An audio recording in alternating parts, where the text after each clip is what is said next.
যাকে সবাই দুর্বল মনে করেছিল সে পুরো সেনাবাহিনীকে কাঁপিয়ে দিয়েছিল। একজন বুড়ো মানুষ মাটিতে পড়ে থাকা সোনার টুকরো কুড়িয়ে নিচ্ছিল।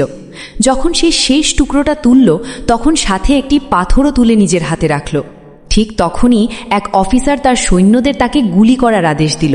বুড়ো মানুষটি সঙ্গে সঙ্গে পাথর ছুঁড়ে মারল, ফলে মাটির নিচে লুকিয়ে থাকা বারুদের মাইন বিস্ফোরিত হয়ে গেল। সে একটি তাওয়া ব্যবহার করে সব গুলিও আটকে দিল। তারপর অফিসার একজন সৈন্যকে বুড়োর দিকে পাঠালো, কিন্তু সেও ল্যান্ডমাইনে উড়ে গেল। অফিসার তার বাকি সৈন্যদের দুই দিক থেকে ঘিরে ধরতে বলল, কিন্তু তারাও বারুদের মাইনে মারা গেল। এই বিশৃঙ্খলার মধ্যে বুড়ো সেখান থেকে পালিয়ে গেল। ক্লান্ত হয়ে সে একটি ফেলে রাখা গাড়ির নিচে শুয়ে পড়ল। সে নিজের উরুতে বেল্ট বেঁধে কোনো ওষুধ ছাড়াই নিজের পা থেকে গুলি বের করল। ব্যথা এত তীব্র ছিল যে সে অজ্ঞান হয়ে গেল। কিছুক্ষণ পরে সৈন্যরা কুকুর নিয়ে সেখানে পৌঁছালো। শব্দ শুনে বুড়ো জেগে উঠল।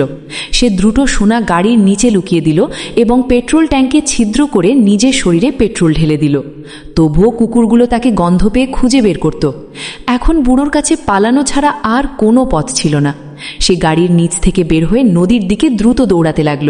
ঠিক তখনই এক স্নাইপার তার পায়ে গুলি করল। কুকুরগুলোও তার পেছনে চলে এলো।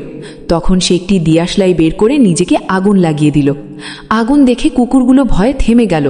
বুড়ো মানুষটি নদীতে ঝাঁপ দিল এবং সোনার ভারের কারণে সরাসরি নিচে ডুবে গেল। অফিসার একজন ডুবুরিকে পাঠালো সোনা ফিরিয়ে আনার জন্য, কিন্তু সে পানিতে নামতেই বুড়ো তার গলা কেটে দিল। বাকি সৈন্যরা যখন পানিতে রক্ত দেখল তখন তারা ভাবল সে মারা গেছে। আরেকজন সৈন্য পানিতে ঝাঁপ দিল, কিন্তু কিছুক্ষণ পরে পানি আবার লাল হয়ে গেল। ভয়ে তৃতীয় সৈন্য একটি ছোট নৌকায় পালাতে লাগলো, কিন্তু তাকে তার নিজের সাথীরাই গুলি করে মারল। ঠিক তখন বুড়ো বাইরে বেরিয়ে দৌড়াতে লাগলো। তখন স্নাইপার মেশিন গান দিয়ে গুলি চালালো, কিন্তু বুড়ো মানুষটি মৃত সৈন্যের লাশকে ঢাল হিসাবে ব্যবহার করছিল। অনেক কষ্টের পর বুড়ো তার গ্রামে ফিরে এলো, কিন্তু সেখানে সব কিছু পুড়ে গেছে।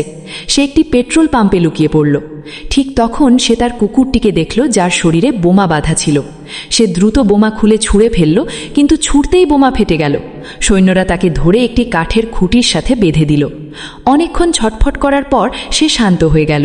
অফিসার এসে তার পকেটে একটি সোনার টুকরো ঢুকিয়ে দিয়ে চলে গেল।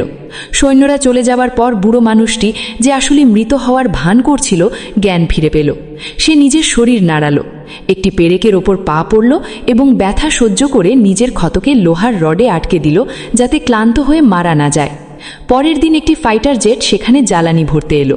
তার নিচ দিয়ে যাওয়ার সময় তার বাতাসে বোল্ট ঢিলে হয়ে গেল এবং বুড়ো মাটিতে পড়ে বেঁচে গেল। যখন সে নিজের পকেটে রাখা সোনার টুকরোটা দেখল তখন তার খুব অপমান বোধ হলো। সে সিদ্ধান্ত নিল এখন সে এক ভয়ঙ্কর প্রতিশোধ নেবে।